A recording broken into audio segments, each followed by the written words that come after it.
তারা কি হয়? তাহলে যেই বলবো কাদিয়ানি আপনার বলবেন কাফের, বলতে পারবেন না? কাদিয়ানি আরো জোরে জোরসে বলুন। মনে করতেছেন আমরা এখানে কয়েকজন না, এই মিডিয়ার মাধ্যমে গোটা পৃথিবী ছড়ে গেল যে কারবালার মাহফিল থেকে বিশ্ব নবীর পরে কোনো নবী নাই, যারাই দাবি করবে তারা হলো কাফের। জোরে কান ঠিক কিনা? তা আখেরে জাহানের পয়গাম্বর বলতে তো আমাকে নবী, তাহলে এই নবীর উম্মত যদি হওয়ার পারে তাহলে নবী, বাপ নবী, বেটা নবী, বউ বেহেশতের হুর। শীষ আলাইহিস সালাম চমকে গিয়ে বলে, বাবা এটা কেমনে, কিভাবে?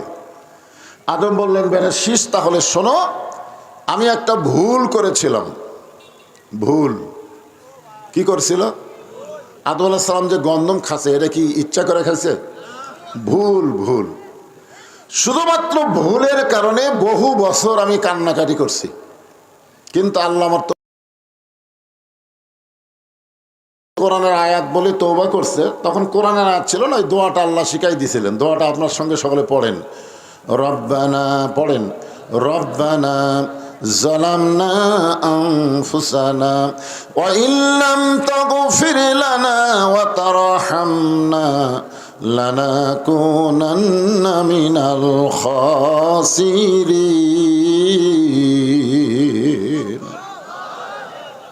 চোখের পানি পড়তে পড়তে এক সময় গালের গোস্ত পচে গেল, গালের গোস্ত খসে গেল, হাড় বের হয়ে গেল। এখন বলেন, এদের জায়গার যদি আমার গোস্তর থেকে হাড় বের হয়ে গোস্ত থাকে না, হাড় বার হলো, তখন আমার চেহারা সুন্দর লাগবে? কেমন লাগবে? আল্লাহ কোরআনে বলেন, লাকাদ খালাকনাল ইনসানা ফি আহসানি তাকবীম। মানুষের অবয়বকে, চেহারাকে আল্লাহ তাআলা সব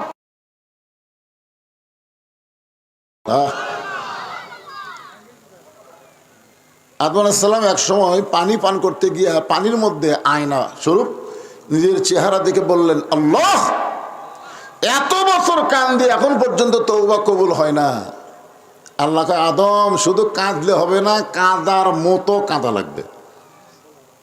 আপনারা বলেন তো, শুধু কাঁদলে হবে না মানে কি? আমাদের মাহফিল যখন শুরু হলো তখন বাপ মার কথা কিন্তু আছে, আল্লাহর কাছে যা কান্দে, বাপ মার অন্তরে কষ্ট দেয়, আল্লাহর কাছে চোখের পানি ফেলায়, এই কান্দার কোনো দাম আছে? জোরে কান আছে? নাই, কোনো দাম নেই। কারণ বাপ আল্লাহ কবুল করবে না, কোনো ইবাদতই আল্লাহ কবুল করবে না। আর কথা কয় না, কষ্ট দেন নাকি আপনারা? শহরে বাসা করছেন, বাপ মার খবর কি? বইয়ের বুদ্ধি শুনে এখন বাপ মা গ্রামে থাকে, খবর আছে? হ্যাঁ, এক গজলকারী গজল গাইতেছে আর কানতেছে, ইব্রাহিম কান্দে অগনি কুণ্ডে, ইসমাইল কান্দে সুরির তলে, বনবাসে পইরারে কান্দে বিবি হাজেরা।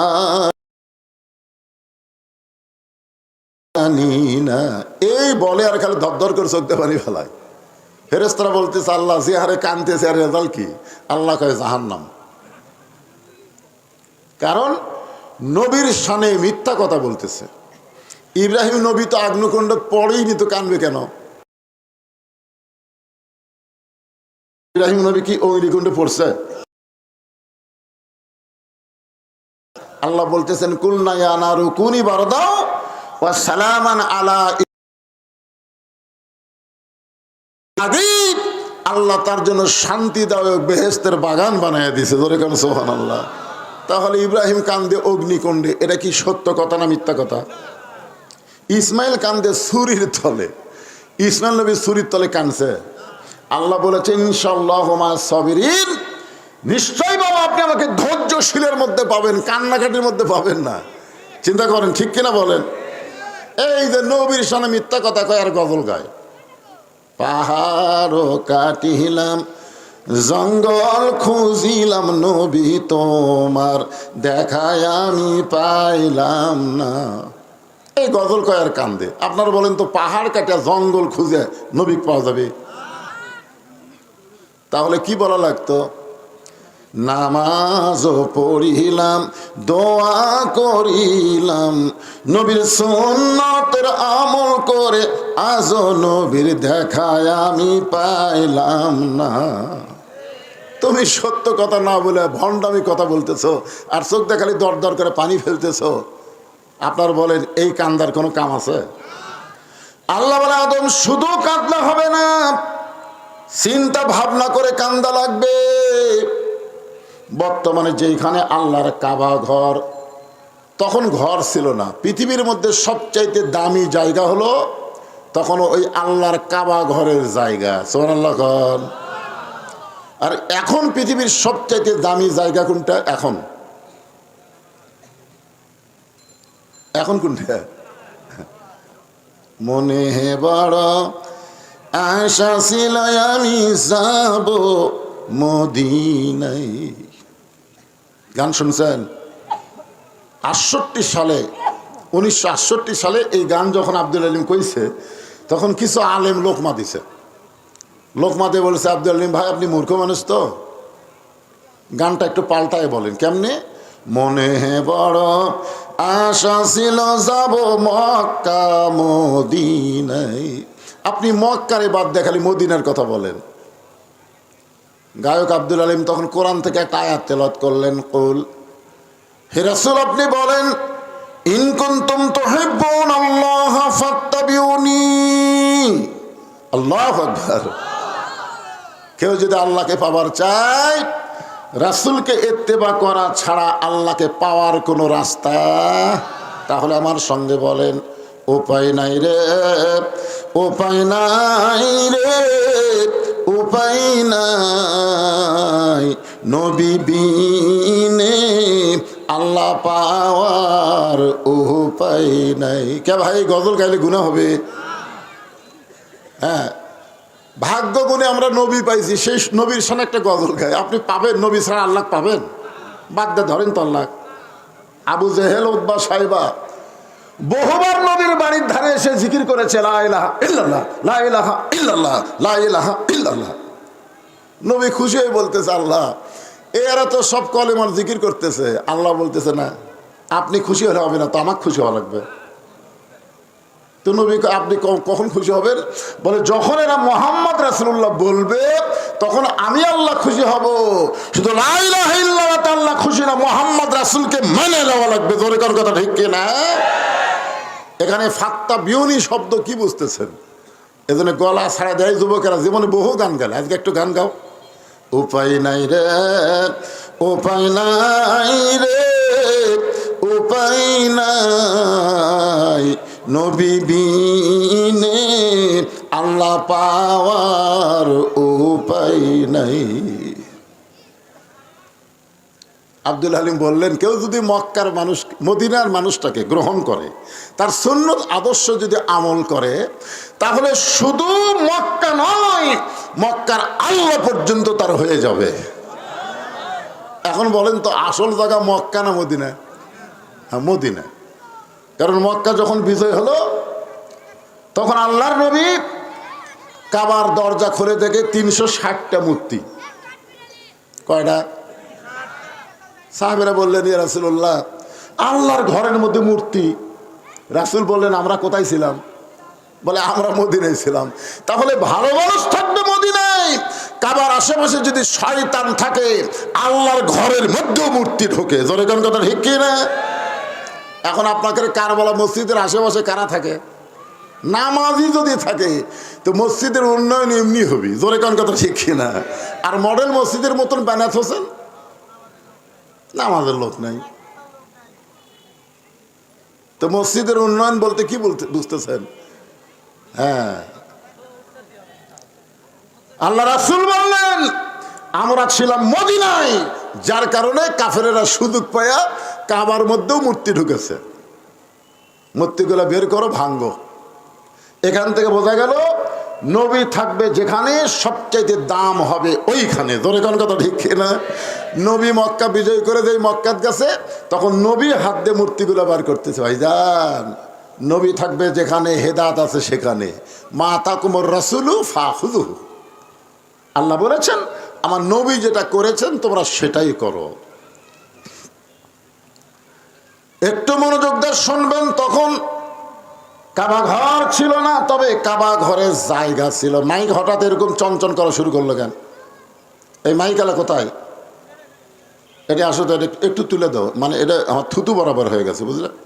তোমার এইটা একটু তুলে দাও, সামান্য একটু তুলে দাও। হ্যাঁ একটু তুলে দাও। সবাই একটু জিকির করে লা ইলাহা ইল্লাল্লাহ। হ্যাঁ ঠিক আছে, এইবার ঠিক। কি জিকিরের সাইজ রে, মনে হয় গোরস্থানে তার চোয়াজ করবার। এটা মরদ মানুষের জিকির হলো। আজকে দেখবেন সবচাইতে আস্তে কথা বলা মানুষগুলো জোরে কথা বলতেছে। আমার এলাকায় সবচাইতে আস্তে কথা বলে দুই দল, একটা হলো মেয়ে মানুষ আর একটা হলো চোর। মেয়ে মানুষ জোরে কথা বললে পর্দার খেলাফ হয়, এই জন্য জোরে কথা কয় না। আর চোরেরা জোরে কথা বললে ধরা পড়ার ভয়। জোরে কর কথা ঠিক কিনা? তো এখন আপনারা কি মেয়ে মানুষ, আপনারা কি চোর, তাহলে মেন মেনা কেন? একে ঝাঁকি দিয়ে জিকির করবেন লা ইলাহা ইল্লাল্লাহ, লা ইলাহা ইল্লাল্লাহ, লা ইলাহা ইল্লাল্লাহ, লা ইলাহা ইল্লাল্লাহ, লা ইলাহা ইল্লাল্লাহ, লা ইলাহা, লা ইলাহা ইল্লাল্লাহু মুহাম্মাদুর রাসূলুল্লাহ সাল্লাল্লাহু আলাইহি ওয়াসাল্লাম। তখন কাবা ঘরের জায়গা ছিল। ওই জায়গার মধ্যে আদম আলাইহিস সালাম চিন্তার সাগরে ডুব দিলেন যে এত বছর কান্দি, তওবা কবুল হয় না। আল্লাহ কয় খালি কানলে হবে না, চিন্তা করে কান্দা লাগবে। কি কন? মসজিদের মধ্যে আল্লাহর আইন ঠিকই মানবেন, কিন্তু সমাজে বার হয়ে মানুষের আইন অনুযায়ী চলবেন। আর তাহাজ্জুদের সময় খালি কানবেন। আইন পরিবর্তনের কোনো চেষ্টাও আপনি করেন না। একটা চেষ্টা তো করা দরকার। জোরে কোন ঠিক কিনা? যে মসজিদে আইন চলবে যার, সমাজে আইন চলবে তার। জোরে কোন কথা ঠিক কিনা? মসজিদের নেতা ইমাম ভুল করলে লোকমা দিয়ে সাইজ করেন, আর সমাজের নেতারা ইচ্ছা মতো চলে, একটা লোকমা নাই। যার কারণে তো নেতাগুলো পলান লাগলো। এমনি এমনি আপনার যদি মাঝে মধ্যে লোকমা দিতেন তাহলে পলান লাগতো না। জোরে কোন ঠিক কিনা? দেননি, ভয়ে দেননি, যে দিলেই না জানি কি হয়। চিন্তার সাগরে ডুব দিলেন আদম নবী, যাকে বলে মুরাকাবা, মুশাহেদা। এমন সময় দেখতে পায় জান্নাতের দরজা তার সামনে, যেখানে লেখা আছে লা ইলাহা ইল্লাল্লাহু মুহাম্মাদুর রাসূল। কি করব? হ্যাঁ এটা কি করবো আমি? না আমার এখানে কোনো সেট। আচ্ছা ঠিক আছে। মুহাম্মাদুর, আদম আলাইহিস সালাম বলে পাইছি পাইছি পাইছি। আল্লাহকে কি পাইছো? এতদিন রব্বানা যালামনা কয়ে খালি লা ইলাহা ইল্লাল্লাহর কাছে কানছি, আজকে মুহাম্মদ রাসূলকে ওসিলা করে একটু কানবার চাই। আল্লাহ বলে আর কান্দার দরকার নাই, তওবা কবুল। সুবহানাল্লাহ করেন না কেন? হাই রে হাই, আমাদের নবী তখন ছিল, যেরকম ছিল। বাংলাদেশের অনেকেই বলে 40 বছর বয়সে নবী হয়েছে। আসলে তারা জানি না, যখন দুনিয়া তৈরি হয় নাই আল্লাহ তখনই আমাদের নবীকে সৃষ্টি করেছে। সুবহানাল্লাহ কান। কোনো কিছুই যখন ছিল না তখন আল্লাহ নবী দুইজনা প্রেম করেছেন গোপনা, মাঝখানে তো অন্য কারো জায়গা ছিল না। আল্লাহ তওবা কবুল করছে। আদম কয় বেটা শীষ, এত বছর কান্নার পরে চোখের ঘাম হয়ে গেল, গোস্ত পছন্দ হলো।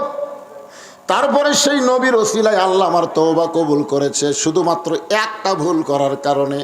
আর ওই নবীর উম্মতেরা সারা জীবন যদি পাপ করে, সারা জীবন কোনো এক সময় তওবায় রব্বানা যালামনা বলতে বলতে মাছের মাথার মতন সামান্য পানি যদি চোখের কোণায় আনতে পারে, ওই নবীর উম্মত হওয়ার খাতিরে আল্লাহ তার জীবনের তামাম গুনাহ মাফ করে দিবে। সিরাজ বলতেছে, বাবা নবী না হয়ে, নবীর বেটা না হয়ে, যদি বেহেশতের হুরের স্বামী না হয়ে ওই নবীর উম্মত হতে পারতাম, আমার জীবন ধন্য হয়ে যেত। আদম বলে, শীষ ওই নবীর উম্মত হওয়ার চাইলে হওয়া যায় না, ওই নবীর উম্মত হতে গেলে ভাগ্য লাগে। তাহলে আমাদের ভাগ্য কত ভালো, চিন্তা করছেন যে বিনা দরখাস্তে আল্লাহ আমাদের সেই নবীর উম্মত হিসাবে কবুল করেছেন। খুশি না বেজার? তাহলে জবান খুলে আরেকবার বলি আলহামদুলিল্লাহ। এখন আসেন যে কোরআন থেকে আপনাদের সামনে আলোচনা হবে, একটা আয়াতাংশ আপনাদের সামনে আজকে আলোচনা হবে। ফাযকুরুনি আযকুরকুম ওয়াশকুরুলি ওয়ালা তাকফুরুন। এর বাংলা অর্থ হলো যে আল্লাহর জিকির করে, আল্লাহ তার জিকির করেন। এখানে জিকির মানে হলো স্মরণ করা, যেরকম জিকির মানে কি স্মরণ করা। আল্লাহর একজন নবী ছিলেন, নাম হলো নুহু নবী। যেরকম নাম কি? নুহু নবী। শুকনা জায়গায় একটা নৌকা তৈরি করতেছেন, শুকনা জায়গায়। কার হুকুমে? কি তৈরি করতেছেন? আরো জোরে কন, জোরসে বলুন। জোর হলো না, আরো জোরে। নৌকালারা ভাবতেছে আমরা পলাশি রে, আর হুজুর মিছিল করতেছে কোরআনের মাহফিলে। এটা তোরকে নৌকা না রে, এইটা আল্লাহর হুকুমে একজন নবী তৈরি করা নৌকা। জোরে কোন কথা ঠিক কিনা?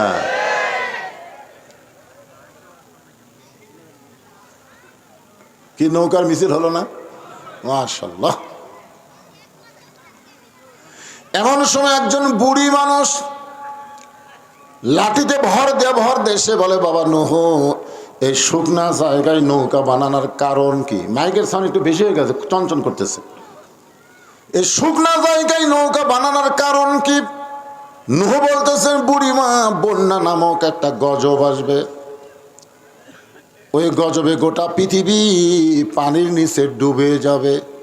শুধুমাত্র এই নৌকার মধ্যে যাদের জায়গা হবে, ওই গজবে তাদের কোনো ক্ষতি হবে না। সবাই বলেন সুবহানাল্লাহ। বুড়ি বলতেছে, নূহ, তোমার এই ছোট্ট নৌকায় যদি সবাই উঠতে চায়, এত মানুষের জায়গা কি নৌকার মধ্যে হবে? নূহ বললেন, বুড়িমা, এই নৌকাতে চড়ার শর্ত হলো আল্লাহর বান্দা বান্দি যারা নৌকার ভিতরে জায়গা পাবে তারা। শুধু নৌকাই না, আল্লাহ কোরআনে বলেন, ফাদখুলি ফি ইবাদি ওয়াদখুলি জান্নাতি। যে আল্লাহর বান্দা হলো, ও যেন তখনই জান্নাতের মধ্যে প্রবেশ করলো। ইমাম গাজ্জালি বলেন, এই আয়াতকে সামনে নিয়ে আমি সাধনা শুরু করলাম যে আল্লাহর বান্দা হলেই জান্নাত, তাহলে মরা কবর এগুলো কি? আমরা তো সবচেয়ে বেশি ভয় করি মরা ক্লিয়া। জোরে কোন কথা ঠিক কিনা? হায় হায়, কিভাবে মরণ হবি ভাই, ওরে বাবার কি কান্দে। আমার বাড়ি সেই ঢপ করছে।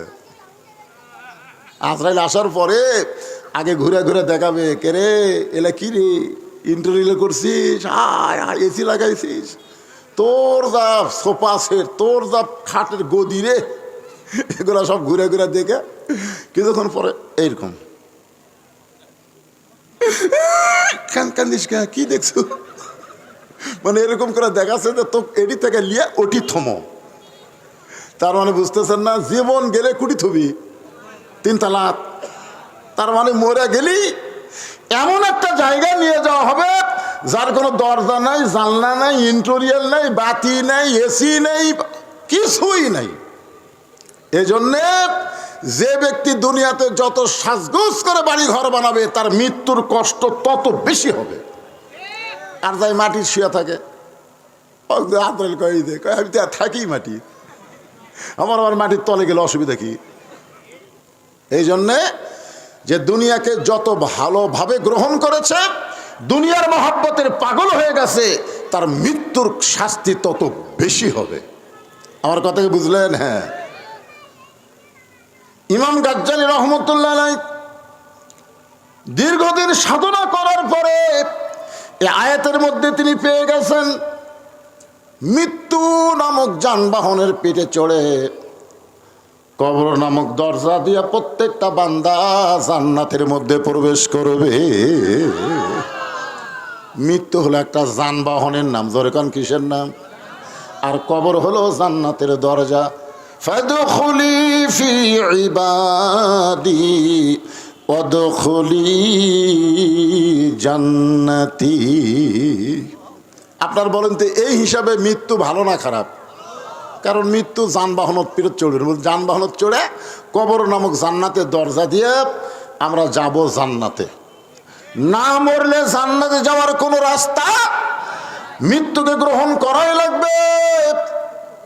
সেই মৃত্যুকে আমরা ভয় করি, মৃত্যু থেকে দূরে থাকতে চাই, অথচ মৃত্যুর মতো যানবাহন মুসলমান পেয়ে যাবে কবর নামক জান্নাতের দরজা দিয়া, তার আসল ঠিকানা আল্লাহ পৌঁছায়া দিবে। এপারে তোর বসত বাড়ি, ওই পারে তোর বাসা। মানে যতই আপনি বাসা করেন, 3 তলা 7 তলা 5 তলা, এগুলো সবই হচ্ছে বসত বাড়ি। ধরে কন কি বাড়ি? কথা কন না কেন, কি বাড়ি? আর ওই পারে বাসা। বাসা মানে জান্নাত।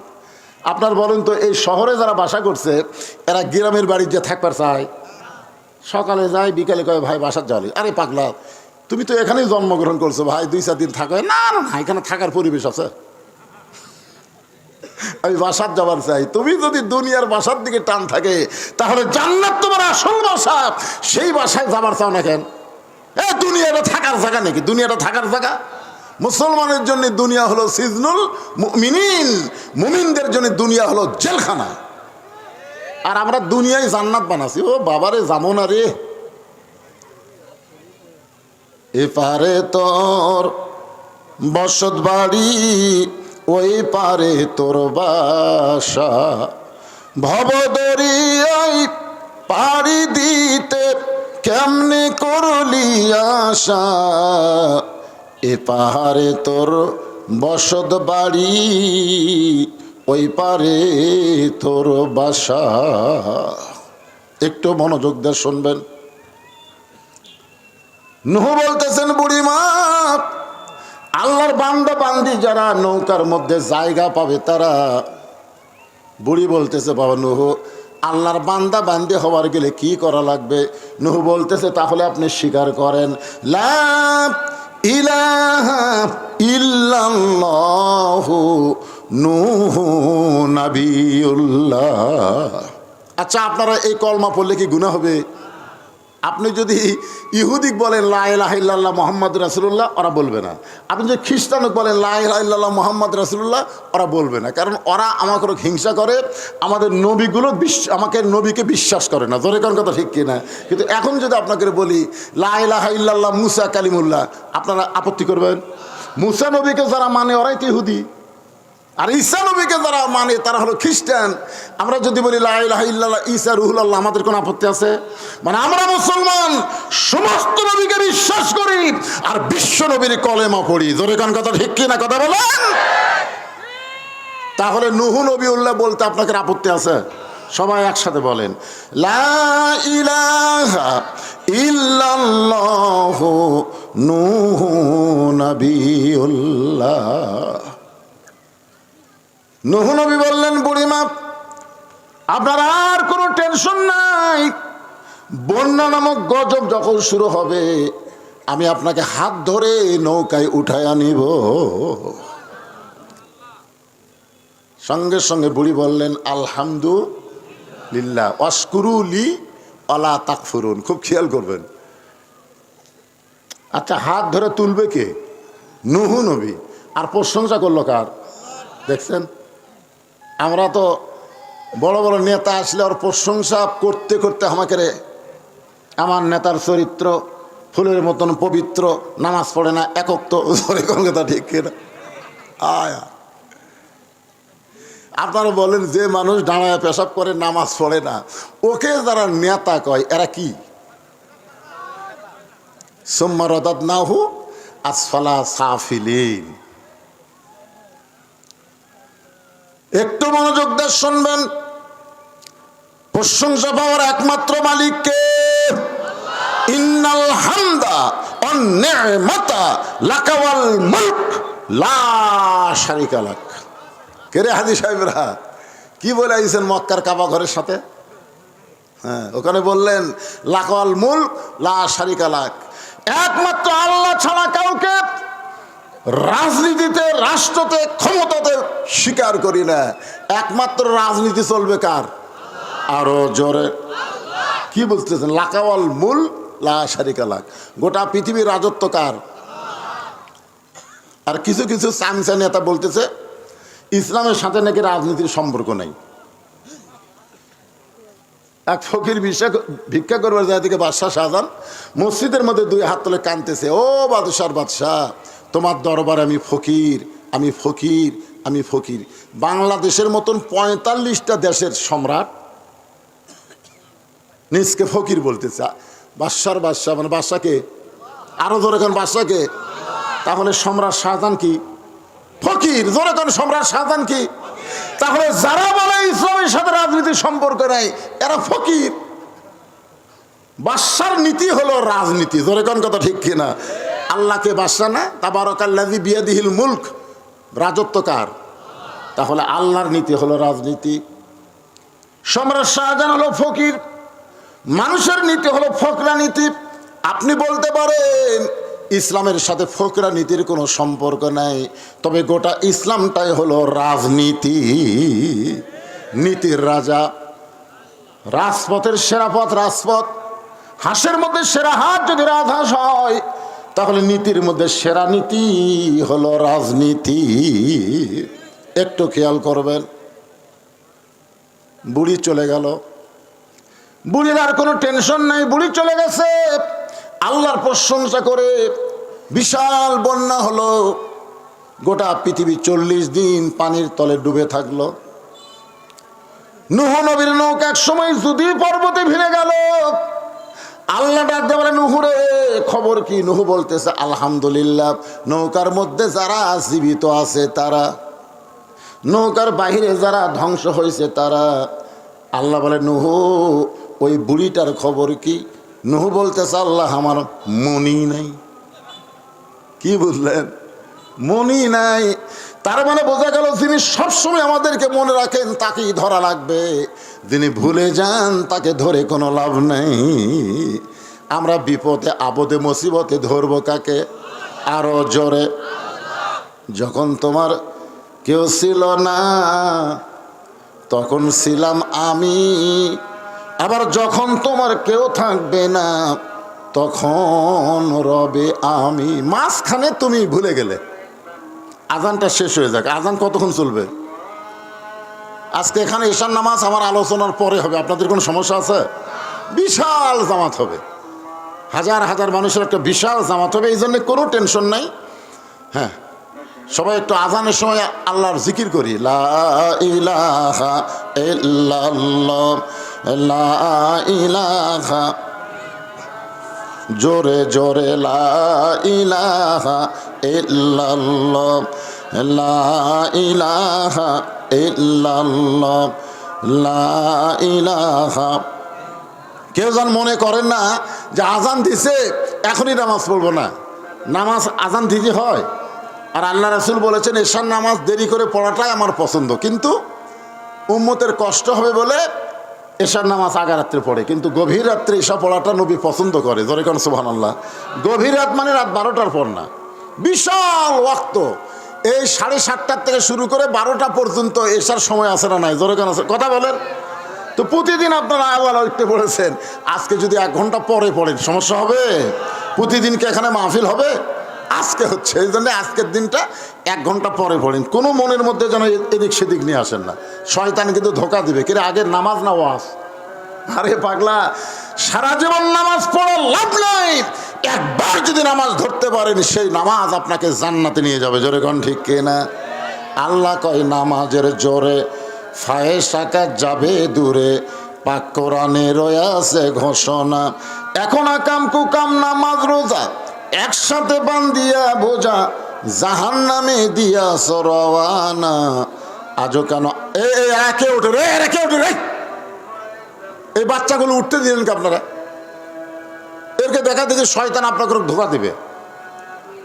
শয়তানের ধোকা বহু রকম, কথাটা বুঝলেন? শয়তান বহু চেষ্টা করছে মসজিদের মধ্যে ঢুকতে দিবে না, কিন্তু যখন মসজিদের মধ্যে ঢুকে গেছে তখন শয়তান দরজাত বসে কাঁদতেছে। তো শয়তানের একটা বেটা আছে, নাম হলো খান্নাস। ধরেন বেটার নাম কি? খান্নাস। বলতেছে আব্বা আপনি কান্দেন কেন? বলে এত চেষ্টা করলাম তাও যে মসজিদের মধ্যে ঢুকলো। বলতেছে বাবা মসজিদের মধ্যে ঢুকলে কি হবে, আমি একে নামাজের মধ্যে ঢুকতে দেব না। আজকে বহু মানুষ মসজিদের মধ্যে ঢোকে কিন্তু নামাজের মধ্যে ঢুকবার পারতেছে না। জোরে কোন কথা ঠিক কি না? নামাজের মধ্যে যখন মুসলমানের ঢুকবে, আল্লাহ বলেছেন ইন্নাস সালাতা তানহানিল ফাহশাই ওয়াল মুনকার, একমাত্র নামাজই পারে মানুষকে যাবতীয় বেহুদা কাজ থেকে, খারাপি থেকে, ফাহিশা কাজ থেকে হেফাজত করতে। এখন অনেক লোক নামাজও পড়ে আবার ঘুষ খায়, আছে না নাই? জোরে কোন আছে না নাই? আসরের নামাজে রুজু করতে চেয়েছিলেন, এমন সময় এক ব্যাগ টাকা নিয়ে একজন হাজির হয়ে গেছে। এসিলেন বলতে তোর কি সময় জ্ঞান নেই, এখন উজু করতেছি নামাজ পড়ার আগে, ওইটা আমি হাত দিয়ে ধরবো না। তোর যদি সময় না থাকে ডয়ারের মধ্যে তুই যা, আগে নামাজ পড়বি, তারপরে ঘুষের টাকা নিবি। নামাজের আগেই এ রমজানের চাঁদ উঠলে দেখবেন কতগুলা ঘুষাড়ু টেবিলের তল দিয়ে নিবি। জোরে কর কথা ঠিক না? উপর দিয়ে নেওয়া যাবে না ভাই, রোজা আসিরে তল দে। তার মানে কি, ওই নামাজ পড়তেছে, নামাজ ধরে না। আজকে এই রজব চাঁদের শেষে কেমনে নামাজ ধরা যায়, ফাযকুরুনি আযকুরকুম দিয়ে আপনাদের কাছে আমি বলতে চাই। শোনার দরকার আছে না? দরকার আছে না? সারা জীবন পড়লো, পরীক্ষা দিয়ে ফেল করলো, ওই পড়ে লাভটা কি? এই জন্যে আজান তো এলাকার তো এক এক সময় একটা হয় নাকি, এ শেষ হয় না করে এতক্ষণ আজান দেয়। আর একটা মনে ধরলো, ও আচ্ছা আচ্ছা, যাই হোক, এই মসজিদের আজান শেষ, যেটাতে আমি জিজ্ঞেস শুরু করছিলাম সেটা আমাদের তো বন্ধ হচ্ছে, হয় নাই? দিতে পারে অনেক সময়। মাদ্রাসা মসজিদের ছাত্রদের লেখাপড়ার জন্য আজান পরে দেয়, এরকম আছে না নাই? মাদ্রাসা মসজিদ যেরকম আমার মাদ্রাসার মসজিদে আজান আমরা সব জায়গায় এসা হওয়ার পরে 1 ঘন্টা পরে দিই, কারণ ছাত্ররা আজান দিলে তো নামাজ পড়বার যাবে না, এই জন্য 1 ঘন্টা পরে আমরা আজান দিই। আজকেও মনে করবেন এটা একটা মাদ্রাসা। জোরে কোন ঠিক কিনা? আপনার হলেন ছাত্র, কিছু সময়ের দিন আমি হলাম ওস্তাদ। এটা মাদ্রাসা মসজিদ মনে করে 1 ঘন্টা পরে হবে, অসুবিধা আছে? কথা কোন অসুবিধা আছে? জামিল মাদ্রাসা আজান কি এখন হচ্ছে? 1 ঘন্টা পরে হবে, কারণ আগে শিখো। 7 বছর থেকে আমাদের তালিম দেওয়া লাগবে। জোরে কোন কথা ঠিক কিনা? আগে শিখাও, তারপরে ধরো। তো না শিখতেই ধরবা। 1 লোক কালে সমান এরকম লোক তোলে। আমি কইলাম নামাজ শেষ করে, কে ভাই এটা কি?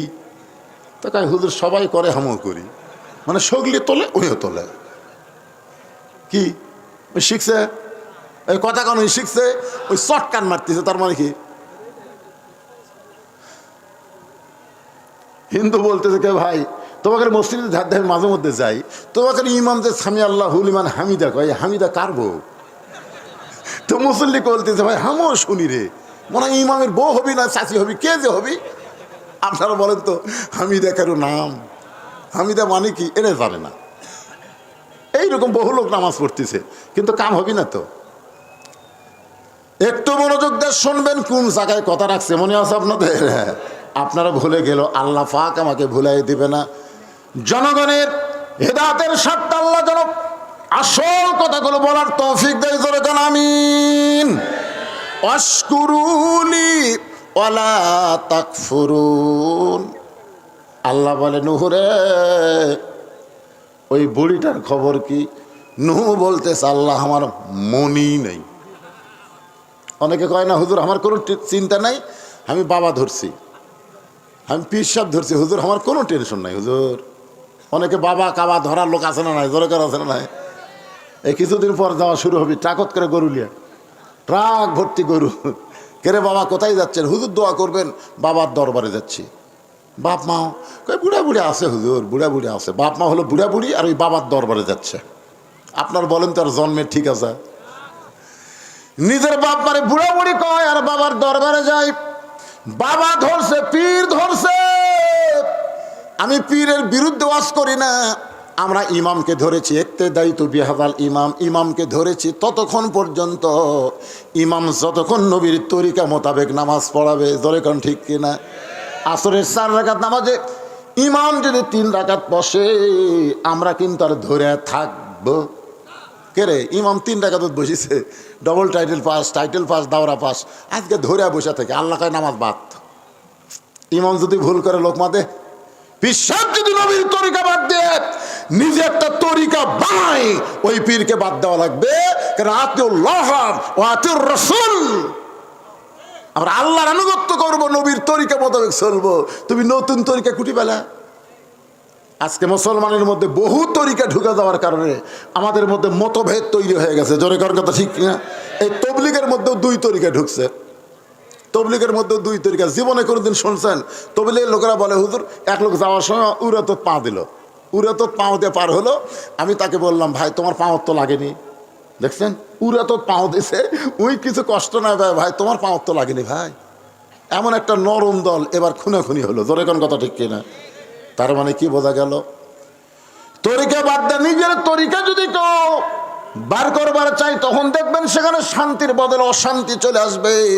একটা মাত্রই তরিকার মধ্যে শান্তি, সেই তরিকা হলো আমার নবীর তরিকা। আল্লাহর হুকুম, নবীর তরিকা। সুবহানাল্লাহ। তাহলে ধরবো কাকে? আরো জোরে, ইয়াকা নাবুদু ওয়া ইয়াকা নাস্তাইন। কিসের মাধ্যমে আমরা আল্লাহকে ধরবো? ইবাদতের মাধ্যমে। সুবহানাল্লাহ বলেন।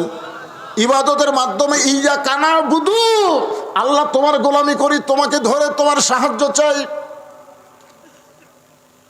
আল্লাহ বলে নূহ রে, তাহলে বুড়িটার খবর কি? নূহ বলতেছে আল্লাহ বন্যার পানিতে সবাই ধ্বংস হয়ে গেছে, ওই বুড়িটাও ধ্বংস হয়ে গেছে। আল্লাহ বলে নূহ আজগুবি কোনো কথা বলা যাবে না, কথা বলতে গেলে তদন্ত করে কথা বলা লাগবে। কিছুদিন আগে ফেসবুকে দেখলাম যে ইউনূস সরকার পলাছে। এই পলানার কথা শুনে তদন্ত না করে আওয়ামী লীগের কয়েকজন একটা বিএনপির বাড়ি আর একটা জামাতের বাড়ি ভাঙবার গেছে। আপনারা দেখছেন? মানে তদন্ত না করে ভাঙবার গেছে, আর এই পিটুল খাসে। কে রে পাগলা, ইউনূস পলানার যায়? চিন্তা করছেন? তদন্ত করা লাগবে ভাইজান। তদন্ত না করে কোনো কথা বলা যাবে? আজকে ফেসবুক হয়ে গেছে গুজব। কতগুলো গুজব লিগ আছে, মাঝে মধ্যে গুজব ছেড়ে দেয়। এই সার্জিস পলা আছে, হাসনাত পলা আছে, ই পলা আছে, ওই পলা আছে। পরে দেখা যাচ্ছে একজনও পলায়নি, সিনা টান করে খাড়া হয়ে আছে। জোরে কোন কথা ঠিক কিনা? বর্তমান বাংলাদেশে আজগুবি কথা বেশি চলতেছে। জোরে কোন ঠিক কিনা? হ্যাঁ, আজগুবি। একটু মনোযোগ দিয়ে শোনেন। আল্লাহ বলে নূহ আজগুবি কোনো কথা বলা যাবে না, তদন্ত করো। নূহ নবী তদন্ত করতে গিয়ে দেখে বুড়ি তো দূরের কথা, বুড়ির ঝুবড়ি বাড়িটাও পর্যন্ত কিছুই হয়নি, গোটা পৃথিবী ধ্বংস হয়ে গেছে। অথচ বুড়ি তো দূরের কথা, বুড়ির ভাঙ্গাচুরা বাড়িটাও পর্যন্ত কিছুই হয় নাই। নূহ নবী ডাক দিলেন বুড়ি মা। সঙ্গে সঙ্গে বুড়ি টোপলা নিয়ে হাজির। সুবহানাল্লাহ।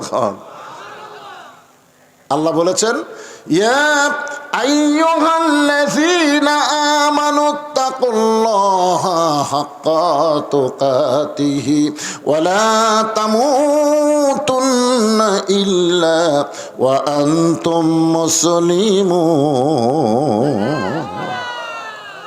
কত জিনকে কত কি দিলাম, যাবার কালে একজন আরো দেখা না পাইলাম। ও আমার সাদের মালা যায় রে ছিঁড়ে, রইব না আর বেশি দিন তোদের মাজারে। ডাক দিয়েছেন, জোরে কন, ডাক দিয়েছেন আল্লাহ আমারে। কখন ডাক দিবে? কতক্ষণ না কেন, কখন? আপনারা দিন তারিখ জানেন নাকি? যেভাবে চলাফেরা মনে হচ্ছে দিন তারিখ জানেন। বুড়ি যদি বলতো বাবা নুহু তুমি তখন আইসো একটু দেরি করো, আমি সাইজ হই, আমার টাং টোপলা পা আছে এগুলো সব তো গোছান লাগবে, বাবা তুমি একটু বসো। কিন্তু না, যে ডাকছে বুড়িমা টোপলা নিয়ে হাজির। নুহু বলে বুড়িমা কই রেডি হয়ে আছি বাবা, রেডি হয়ে আছি। কারণ যখনই ডাকবে তখনই পাবে। মুসলমান রেডি হয়ে থাকতে হবে, মরার সময় মুসলমান হয়ে মরা লাগবে। জোরে কোন কথা ঠিক কিনা? রেডি হয়ে থাকতে হবে। আপনি কি যাওয়ার জন্য রেডি হচ্ছেন? যে সাইজ কেবল 3 তলা করে 4 তলা রড বার করতে হচ্ছেন, আপনি যাবেন? আপনার তো যাওয়ার মতন সাইজ না। হ্যাঁ 4 তলা করে তারপরে করেন, খালি উপর দিকে তাকা থাকেন। 2 ঘরের ফেরেশতা কয় তুই উপর দিকে তাকালে হোক চাপা লাগে রে, তাকালে হোক চাপা লাগে রে পাগলা, নিচের দিকে তাকা। আজকে মানুষ নিচের দিকে তাকান ভুলে দেখলো উপর দিকে তাকাচ্ছে। আপনি বলেন তো যত উপরে তাকান আপনাকে যাওয়া লাগবে কোটি? সত্য কথাগুলো বলেন ভাই। জাত সাকারাতুল মাউত হক, মৃত্যুর চাইতে বড় সত্য আর কিছু নাই। জোরে কোন কথা ঠিক কিনা? এই সত্য কথা বলতে বাঁচতেছে কোন জায়গায়? যাবেন না? যাওয়া লাগবেই, পাল্টান লাগবে। মানুষের কোনো আইন চলবে না, আমার আল্লাহর কোরআন আইন দিয়ে বাংলাদেশ চলবে। এখন অধিকাংশ মুসলমান মুনাফিক হয়ে মরতেছে, কারণ মসজিদের মধ্যে আল্লাহর আইন, সমাজের মধ্যে মানুষের আইন। আপনারা বলেন তো, মসজিদে আপনি আল্লাহর আইন মানলেন, আওয়ামী লীগ বিএনপি জাতীয় পার্টি জামাত এক কাতার করলেন, আর মসজিদ থেকে বার হয়ে 14 দল 20 দল হয়ে গেলেন। অথচ আল্লাহ বলতেছেন ওয়াতাসিমু বিহাবলিল্লাহি জামিআন ওয়া লা তাফাররাকু, তোমরা দলাদলি করো না, তোমরা একতাবদ্ধ হও। আল্লাহ নবীর ব্যাপারে তোমাদের মধ্যে কোনো মতভেদ থাকবে না। মসজিদ যেমন আল্লাহর বিশ্বাস করো, গোটা বাংলাদেশও আল্লাহর বিশ্বাস করা লাগবে। তাহলে কি দেখাচ্ছেন? হুজুরে দেখতেছেন না এই সাইটে এগুলো সব আমার হুজুর, আমি একটা বাসার থাকি আর 10টা ভাড়া দিছি। ওই সাইটে আমার ভাইয়ের, ওই সাইটে আমার চাচার। তো সবই যদি তোমাকে হয় আল্লাহর, তাই আল্লাহটা দেখবার গেলে 2 মিনিট হাঁটা লাগবে হুজুর। 2 মিনিট হাঁটাতে মসজিদের সামনে যা বলতেছে এখানেও আল্লাহর কিছু ছিল না হুজুর, এখানেও আল্লাহর কিছু ছিল না। আমার চাচা দয়া করে আল্লাহ 10 শতক দান করছে, আর আমরা টাকা পয়সা দিয়ে দোতলা বেনে দিছি। ফেরেশতাকে আল্লাহ এই দেশের নাম কি? এই দেশে তোমার মতন গরিব কেউ নাই। ওর চাচা দান করছে দেখে জায়গা পাচ্ছ, আর ওরা টাকা দিয়ে ঘর বেনে দিছে। আরে পাগলা, তোমার 5 তলা বিল্ডিং করতে তুমি একটা দিনও ভিক্ষা করলা না, তুমি একদিনও বললা না ভাই আমার 4 তলা টাটকা গেছি ভাই 10 বস্তা সিমেন্ট চাই। তুমি কোনোদিনও মানুষের কাছে একটা পয়সা চাওনি। নিজের টাকা দিয়ে তুমি যদি 5 তলা 7 তলা বিল্ডিং করতে পারো, আল্লাহর ঘর করতে গিয়ে তুমি এত ফকির হলা কেন? তোমার কাছে যখন যা বলতেছে ভাই মসজিদে 10 বস্তা সিমেন্ট লাগবে ভাইজান, 10টা বস্তা সিমেন্ট লাগবে, তখন আপনি বলতেছেন ভাই বাড়ি করতে গিয়ে হাত টান পড়ে গেছে, বাসা করতে গিয়ে হাত টান পড়ছে ভাই আমি দিবার পারতেছি না। 2 কান্দের ফেরেশতাকে আল্লাহ এই শয়তানের কান্দর থেকে আমরা লেখমো কি? যেই বাড়ি থাকতে পারবে না সেই বাড়ি করতে গিয়ে ওর টান পড়ে গেছে দেখে মসজিদে 10 বস্তা সিমেন্ট দিল না, এর কান্দ আমরা লেখমো কি? এই শয়তানের কান্দ আমরা থাকবো না। আল্লাহকে থাক থাক থাক, এই মুসলমান হবি না মুনাফিক হয়ে মরবি, মরার সময় তোরা সাক্ষী নিয়ে আমার কাছে আসবি।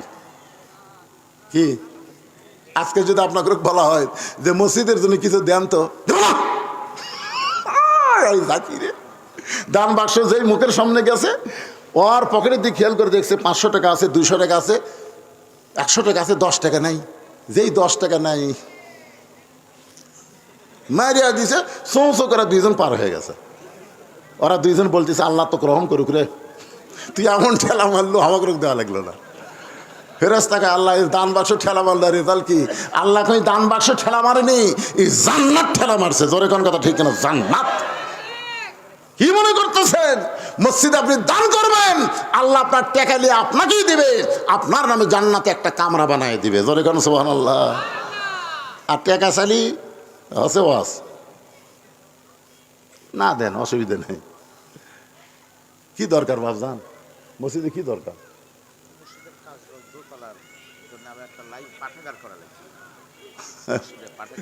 মানে আমার জামাই এখানকার খতিব, তো ওটার কায়দা নেই। এখন উঠবেন, ওঠেন, টাকা দেওয়ার ভয় যদি আপনি ওঠেন, ওটা কুটি যাবেন সেই চিন্তা করেন, আপনি বাসার যাবেন না হাসপাতালে যাবেন সেই চিন্তা করেন।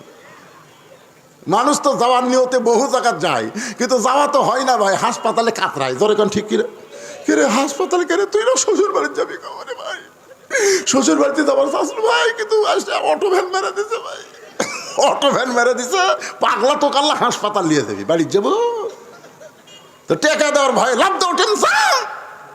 দেখি আজকে আপনারা কোথায় যাওয়ার ধরেন, বাসার যান না হাসপাতালে যান, এটা আজকে দেখা হবে। আমি ওয়াজ করতেই থাকবো, অসুবিধা নাই, ওয়াজ আমার চলবে। আমার ওয়াজের পরে আজকে সারা জামাত হবে ভাইজান, কিন্তু মসজিদ কমিটির লোকজনকে বলবো একটু ব্যাগ নিয়ে রুমাল নিয়ে আপনারা ভিতরে যাবেন, আমার ওয়াজ চলতেই থাকবে। আর আল্লাহর পাগলেরা দান করতেই থাকবে। সুবহানাল্লাহ। যার যেমন সাধ্য হয়, যার যেমন সাধ্য হয়, যে পারবে 1000 টাকা 10 টাকা দিয়ে আপনি দায় সারা কাম করতে পারবেন না, আবার যে 10 টাকা দিবার পারবেন আপনি দিবেন, আল্লাহ ওইটাই আপনার জন্য কবুল করে নিবে। তাই ব্যাগওয়ালাদের বলবো একটু একটু ভিতরে নামেন। আর আপনাদের মধ্যে এরকম যদি কেউ থাকে যে হুজুর আমরা এই ব্যাগের মধ্যে দেবো না, আপনার হাতে 10,000 5,000 টাকা দেবো, তাহলে তারা এই দিক দিয়ে এসে দিবার পারেন, অসুবিধা নেই। মসজিদ কমিটির লোকেরা যদি দান করতে চান, আপনারাও 5 মিনিটের মধ্যে আদায় কমপ্লিট করে আমি যাব। বুড়ি কিন্তু টোপলা নিয়ে খাড়া হয়ে আছে, জোরে কোন কথা ঠিক কি না? আজকের বিষয় হলো ফাযকুরুনি আযকুরুকুম ওয়াশকুরুলি ওয়ালা তাকফুরুন। লিল্লাহি তাকবীর। এটা কোন বাসার রে? আজকের মাহফিলের সম্মানিত বিশেষ অতিথি আমার বন্ধুবর আবুল বাশার সাহেব, 20,000 টাকা ধরে বলেন মারহাবা। ভাইজান একজন ওঠেন না, টাকা দান করা ছাড়া অযথা যদি কেউ ওঠেন, আজকে কোরআন শরীফ এখানে আছে, একটা গর্দ হবে, প্যারালাইসিস হয় 1 মাসের মধ্যে যেন হয়। উঠবেন কেন? এতক্ষণ আওয়াজ হচ্ছে, বাড়তেছেন, কমতেছেন না তো। আমি বলছি 5 মিনিটের উপরে 1 সেকেন্ড আদায় করা হবে না। আদায় করি আমি আবার এক টানা আওয়াজ করবো।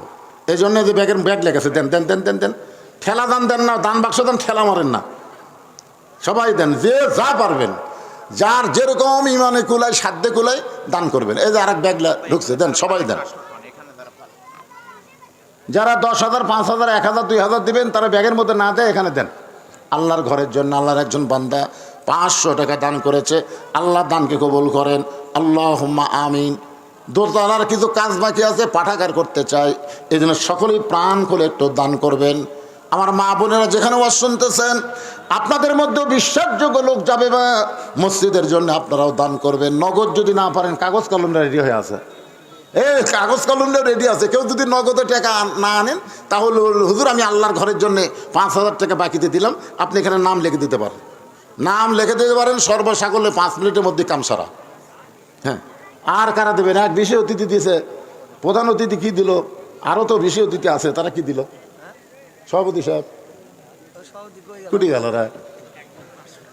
আল্লাহর একজন বান্দা, এই ব্যাগ আদায় পর্যন্ত আমার আদায়, তারপর আবার ওয়াজ করবে। ব্যাগ মাঝখান থেকে যখন এখানে আসবে টেজে, আদায় শেষ। আল্লাহর একজন বান্দা 500 টাকা দান করেছে আল্লাহর ঘরের জন্য, আল্লাহ দানকে কবুল করেন, আল্লাহুম্মা আমিন। শহরের লোকে কৃপণ বেশি নাকি? এইরকম ওয়াজ করে গ্রামে চাইলে টাকা দেওয়ার জন্য পাড়াপাড়ি হতো, জানেন? আরে এখানে কি করতেছেন আপনারা? উঠতেছেন না কেন? ও দিচ্ছে, মাশাআল্লাহ, ব্যাগ পাটি দেন দেন দেন, ব্যাগের মধ্যে দেন, অসুবিধা নেই, দেন, একটু ধরে দিবেন আর কি। আল্লাহ বলেছে লান তানালুল বিররা হাত্তা তুনফিকু মিম্মা তুহিব্বুন, তুমি যেই টাকার লোডটাকে বেশি মহব্বত করো ওটাই আল্লাহকে দাও। এখন আপনার কাছে 1000 আছে, 500 আছে, 200 আছে, 100 আছে, 20 আছে, কোনটাকে আপনি বেশি মহব্বত করেন সেটা আল্লাহকে দেন। আপনি যে 1000 বাদ 20 দেন, আল্লাহ বলবে তুই সেই রকমই পাবি। ওমা তুনফিকু মিন শাইইন ফি সাবিলিল্লাহি ইউফা ইলাইকুম ওয়া আনতুম লা তুজলামুন। আল্লাহর একজন বান্দা 100 টাকা দান করছে, আল্লাহ দানকে কবুল করে। সবাই একটু জিকির করে লা ইলাহা ইল্লাল্লাহ। মেয়েদের মধ্যে বলে দিছি, বিশ্বস্ত লোক যাওয়া লাগবে। লা ইলাহা ইল্লাল্লাহ, জোরে লা ইলাহা ইল্লাল্লাহ, লা ইলাহা ইল্লাল্লাহ, লা ইলাহা ইল্লাল্লাহ, লা ইলাহা ইল্লাল্লাহ, লা ইলাহা। আজকের মাহফিলের সম্মানিত সহসভাপতি প্রিন্সিপাল আবু বকর ভাই আমার 10,000 টাকা নগদে দান করেছে আল্লাহর ঘরের জন্যে। আল্লাহ তার দানকে কবুল করেন। আল্লাহ নেক নিয়ত নেকাশা পড়া করেন, আল্লাহুম্মা আমিন। আল্লাহর একজন বান্দা 500 টাকা দান করলো, আল্লাহ দানকে কবুল করেন। ভাইজান নগদ যদি না থেকে বাকি লিখে দেন, কাগজ কলম আছে তো অসুবিধা নেই, বাকি দিলেও পরে পাওয়া যাবে। যদি কেউ বাকি দিবার চান, হুজুর টাকা পাওয়ার কেউ নিয়ে আসি নাই, আপনি যদি হঠাৎ চাইলেন তো আমি বাকি দিলাম, দেন 5,000 10,000 যা পারেন, 1,000 টাকাও যদি পারেন। এই ছেলেরা ওঠো না, এই বাবারা ওঠো ওঠো না, ওঠা বসা করা ঠিক না।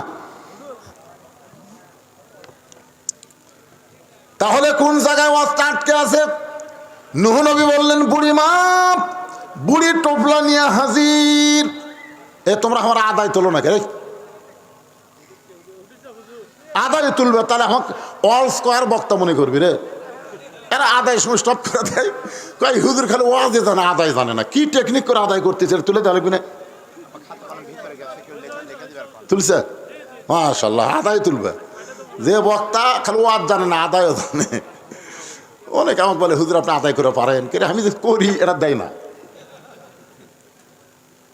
ভিতরে খাতা কলম নিয়ে গেছে, আপনার যদি শরম লাগে, ভিতরেই লোক গেছে, আপনার তার হাতে লিখে দেবেন, অসুবিধা নেই। ব্যাগের আদায় কমপ্লিট হয়ে গেছে, এখন আবার আলোচনা। নূহ নবী বললেন বুড়ি মা, বন্যা গজব শেষ হয়ে গেছে, গোটা পৃথিবী ধ্বংস হয়ে গেছে, কিন্তু আপনার ঝুবড়ি বাড়িটাও কিছু হয় নাই, আপনারও কিছু হয়নি। ও বুড়িমা, আপনি গোপনে এমন কি আমল করেছেন যে আমল করার কারণে আল্লাহ পাক আপনাকে হেফাজত করেছে? গোপন আমল।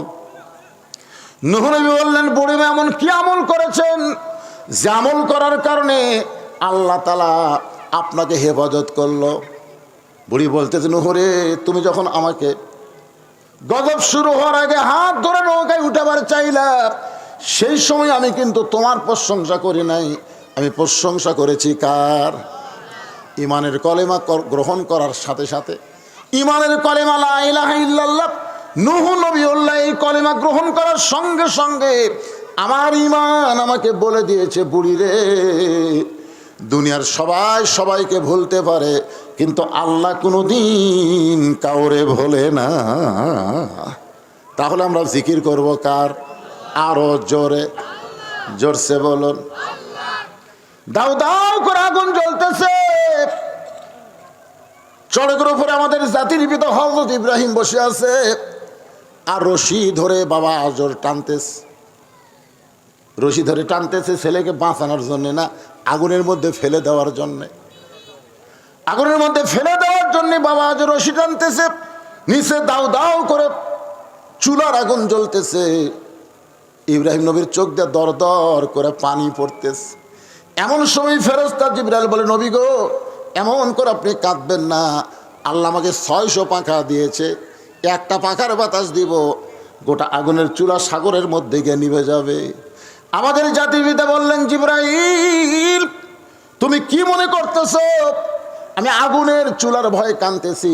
তা কান্দি না, আমার কান্নার কারণ হলো দুনিয়াতে কোনো সন্তান যখন বিপদে পড়ে, বাবা তাকে সাহায্য করার জন্য এগিয়ে আসে, কিন্তু ভাগ্যগুণে এমন একটা বাবা পাইছি যে বাবা সন্তানকে সাহায্য না করে সন্তানকে আগুনের মধ্যে ফেলে দেবার চায়। ইব্রাহিম এই কথা শোনার সঙ্গে সঙ্গে জিবরাইল বলেন, নবী গো, আপনার বাবা যতই চড়ক টানুক, রশি টানুক, আপনাকে আগুনের মধ্যে ফেলে দিবার পারবে না, আপনি কেন বাবার চিন্তা করে কাঁদতেছেন? ইব্রাহিম বলে, জিবরাইল শোনো, আমার বাবা মাকে দুনিয়ার নমরুদের আগুনের চুলার মধ্যে ফেলে দিবার চায়, কিন্তু এমন কতগুলো বাবা কিয়ামত পর্যন্ত পৃথিবীতে জন্ম নিবে যাদের সন্তানকে জাহান্নামের আগুনে তারা পুড়াবার যাবে। এমন কতগুলো বাবা আজকে বাংলাদেশে আছে, নিজে খালি নামাজ পড়ে, ছেলেগুলো নামাজ পড়ে না। এরকম বাপ আছে না নাই? জোরে কথা বলেন না কেন? আল্লাহ কোরআনে বলেছেন, কু আনফুসাকুম ওয়া আহলিকুম নার, জাহান্নামের আগুন থেকে বাঁচতে গেলে একলা বাঁচলে হবে না পাগল, তোমার আহাল পরিবার নিয়ে বাঁচা লাগবে। এই কথা কার কথা বলেন? আজকে মসজিদে বাবা তুমি নামাজ পড়ো, তোমার ছেলে কি করে, তোমার মেয়ে কি করতেছে, অনেক স্বামী আছে দেখবেন দুপুরবেলা বাড়িতে গেছে, এখন 3 তরকারিতে ভাত ডাইনিং টেবিলে, স্বামী কিন্তু জোহর নামাজ পড়ে এসে দোয়া পড়তেছে, আল্লাহুম্মা বারিক লানা ফি মা রাযাকতানা ওয়া কিনা আযাবান্নার। এই বলে বিসমিল্লাহ বলে যখন খাবার যাবে, এমন সময় বিবেক বলতেছে দোয়া তো ভালোই মারতিস, তোর বউ কি নামাজ পড়ছে যে তোর সামনে 3 তরকারিতে ভাত দিল, সে বইয়ের খোঁজ নিবি না? তখন বলতেছে কে গো, নামাজের খবর কি? গোসলই করিনি। তা আপনি নামাজে হয়ে বেয়া নামাজের হাতে খাচ্ছেন, আপনার নামাজের বরকত কি সিধা দিকে যাবে না উল্টা দিকে যাবে? তখন আপনার কি করা দরকার? গোসল কর, নামাজ পড়, আমি বেয়া নামাজের হাতে খাবো রে। এই কথা বলে হুঙ্কার মারার সাথে বউ দৌড়ে গিয়া গোসল করে জোহর নামাজ পড়ে যখন আপনার সামনে খাবার দিচ্ছে, আপনি তখন বলতেছেন হুন্না লিবাসুল্লাকুম ও আনতুম লিবাসুল্লাহ হুন্না। স্বামী হলো বিবির পোশাক, বিবি হলো স্বামীর পোশাক। আমি একলা খাবো কেন, 2 জনে মিলে খাই। 2 জন মিলে যখন খাওয়া দাওয়া করতেছে, ফেরেশতাকে আল্লাহ খবর কি, আল্লাহকে স্বামী স্ত্রী দুটাই জান্নাতি। সুবহানাল্লাহ কর না কেন? তার মানে কি বুঝতেছেন? আপনি একলা নামাজ পড়ে জোহর নামাজ পড়ে বাড়ি যায়, ছেলে ডাকতেছেন বাবু বাবু আসো ভাত খাই। ফেরেশতাকে আল্লাহ নামাজে যাওয়ার সময় চোরের মতন গেল, আর ভাত খাওয়ার সময় ডাকাত হয়ে গেল। নামাজের একলা একলা গেছে, আর ভাত খাওয়ার সময় ছেলে ডাকতেছে। এরকম বাপ আছে না নাই? কথা কর না কেন, এরকম বাপ আছে না নাই? তাহলে নামাজের সময় একলা গেল, আর খাওয়ার সময় তোমার সন্তানকে ডাকতেছো। প্রকৃত বাবা যদি হও, তাহলে দুনিয়ার দিকে না তাকায় তোমার বাবার জান্নাত, তোমার সন্তানের জান্নাতের দিকে তাকাও।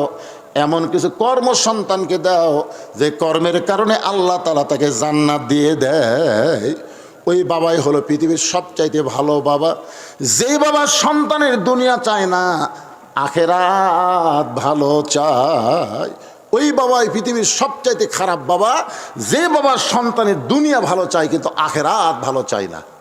দুনিয়ার 3 তলা 5 তলা গল্প করে, আমার মরে গেলে ছেলের কোনো টেনশন নাই, আমি এত জায়গা জমি বাসা বাড়ি করে থেকে গেছি, ভাড়া দিয়ে খাবি।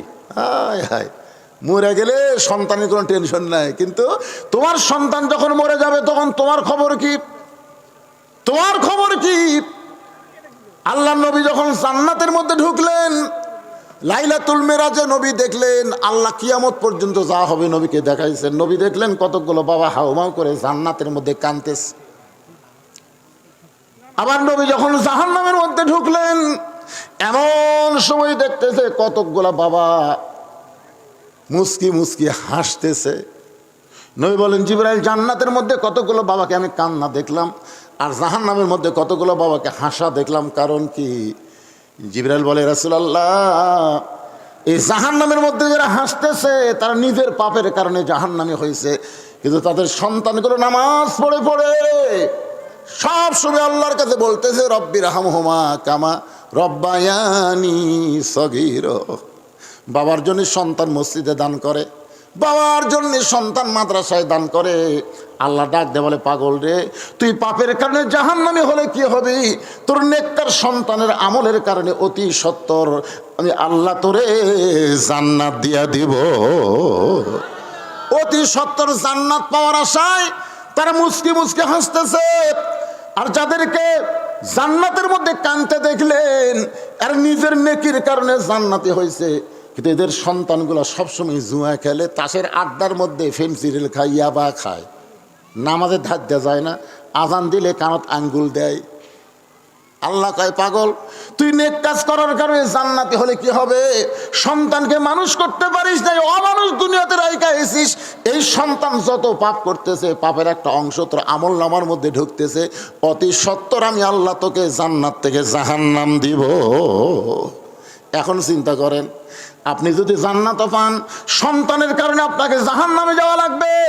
আবার আপনি যদি জাহান্নামেও যান, সন্তান যদি ভালো হয়, ওই সন্তানের কারণে আল্লাহ পাক আপনাকে জান্নাত দিয়া দিবে। সুবহানাল্লাহ কয় না বারে? আচ্ছা, আপনার কি রাগ করছেন? কি আইডিয়া বানাতে যাবেন না বেটা বানাবেন? এখনই সিদ্ধান্ত নেন। এখন তো বড় হয়ে গেছে, এখন কিছু কবার গেলে ওই যেভাবে তাকায় মানে খাবি। এই জন্য রাসূল কত 7 বছর টাকা ধরো, 7 বছরে কিছু কয়নি, এখন 22 বছরে নামাজ পড়বো না, পড়বো না,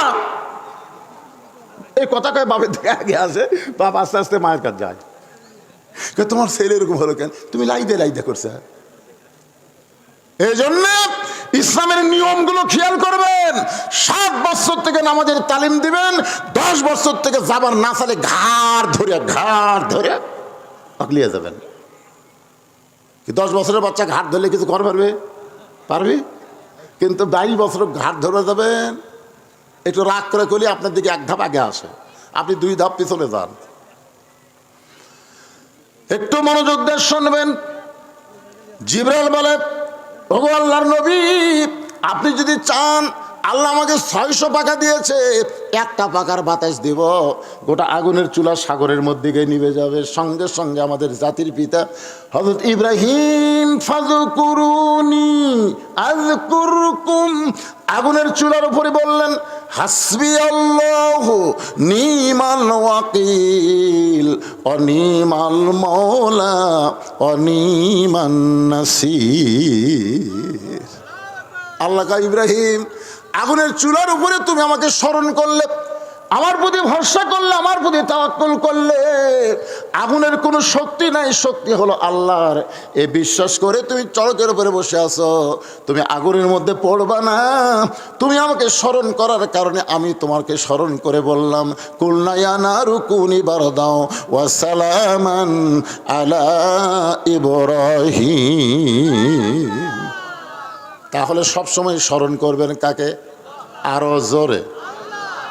আচ্ছা, ফাযকুরুনি আযকুরকুম দিয়ে আপনাদেরকে আমি জিকির স্মরণের কথা বললাম। এখানে একটা আয়াত আপনাদের সামনে তেলাওয়াত করা হবে, ইন্না নাহনু নাযালনা যিকরা ওয়া ইন্না লাহু লাহাফিজুন। আল্লাহ তাআলা এই গোটা কোরআনকে জিকির হিসাবে নাজিল করেছে। কোরআন হেফাজতের দায়িত্ব কার? সবাই বলবেন, হেফাজতের দায়িত্ব কার? এখন আপনারা বলেন তো, এখানে জিকির মানে কি? এর আগে ফাযকুরুনি আযকুরকুম, জিকির মানে স্মরণ করা, কিন্তু এখানে জিকির মানে কি? এইটার উপরে সামান্য কথা বলি। আমার আজকে বক্তব্য সব মারাত্মক কথা, খুব খেয়াল করবেন। আমরা যখন কোরআনের ওয়াজ করতে যাই তখন কি বলি? আউযু বিল্লাহি মিনাশ শাইতানির রাজিম বলি না? আচ্ছা, কেন বলেন?